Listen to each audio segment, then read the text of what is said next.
What if I told you one of the biggest Alzheimer's risk factors has nothing to do with genetics, and millions of people ignore it every single day? It affects nearly 40% of adults over 65. Feel free to pause the video right here to take a screenshot of these numbers so you can save them for later. And the scary part? Most people think it is just a normal part of aging. Dr. Frank here.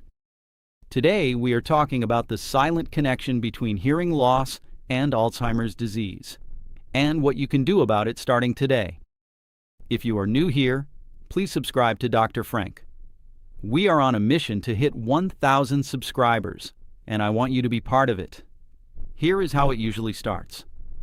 Someone begins asking people to repeat themselves. The TV gets louder. Phone conversations become exhausting. And eventually they start withdrawing socially without even realizing it. Now most people think hearing loss is just annoying. But neurologists are realizing something much bigger is happening. Your ears do not just help you hear. They help keep your brain active. And when hearing begins to fade, the brain starts working overtime just to understand basic conversation. Imagine your brain like a phone battery. If 80% of the battery is spent trying to decode sound, there is less energy left for memory, focus, and thinking clearly. Again, you can pause the video and take a screenshot of these percentages to help you calculate your own daily energy levels. That is where the danger begins. One major study from Johns Hopkins found that older adults with hearing loss had a significantly higher risk of developing dementia over time. And the worse the hearing loss became, the higher the risk. Now here is the part most people never hear about. It is not only the hearing itself, it is what hearing loss causes. Less conversation, less social interaction, less stimulation for the brain, and the brain hates isolation. Think about it. Conversations are mental exercise. Every discussion forces your brain to process language, emotions, memory, tone, reactions, all in real time. Take that away slowly for years, and cognitive decline can speed up quietly in the background. Researchers have also discovered something fascinating. People with untreated hearing loss often show faster brain atrophy. In simple terms, certain areas of the brain may literally shrink faster over time. Now, before you panic, this does not mean hearing loss automatically causes Alzheimer's. But it may create the perfect conditions for cognitive decline to happen faster. And honestly, this makes sense when you think about the brain like a muscle. If you stop using a muscle consistently, it weakens. Your brain works the same way. Silence can slowly become cognitive inactivity. And most people never notice it happening until years later. So why don't more people address hearing loss early? 2 reasons. First, stigma. A lot of people associate hearing aids with getting old. So instead of treating the problem early, they adapt. They smile and nod. Pretend they heard the conversation. Avoid noisy restaurants. Slowly withdraw. Second, most hearing loss happens gradually.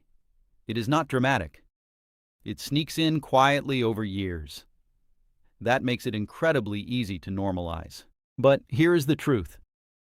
Ignoring hearing loss is a little like ignoring blurry vision while driving. Your brain keeps compensating until eventually it cannot. Now here is the hopeful part. Some studies suggest treating hearing loss may help slow cognitive decline. Not magically reverse Alzheimer's, but reduce strain on the brain and restore stimulation. And modern hearing aids? They are nothing like the bulky devices people imagine. Some are nearly invisible. Some connect to smartphones.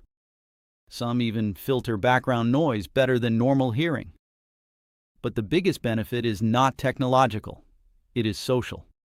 People reconnect. They rejoin conversations. They engage again.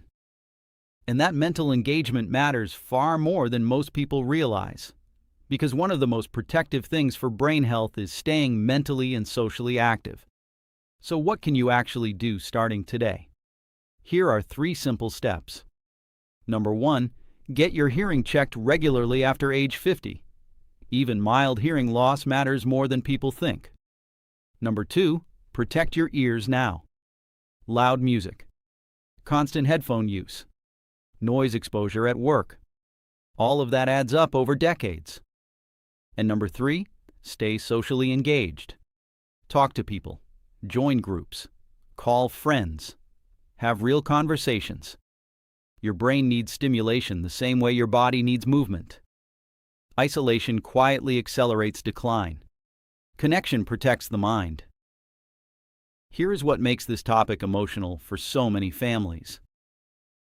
People often notice memory problems years after the real damage may have started.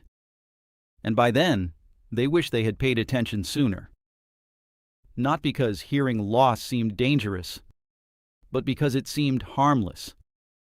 That is why this matters. Not to scare people, but to help them act earlier. Sometimes protecting your brain starts with something surprisingly simple: actually being able to hear the people you love. So here is the big takeaway. Hearing loss is not just an ear problem. It may also be a brain health problem. And the earlier people address it, the better their chances of staying mentally sharp longer. If this video helped you, send it to someone over 50. Seriously. One share could genuinely help a family catch this early. And if you want more science-backed videos explained in simple language, subscribe now and watch the next video on screen.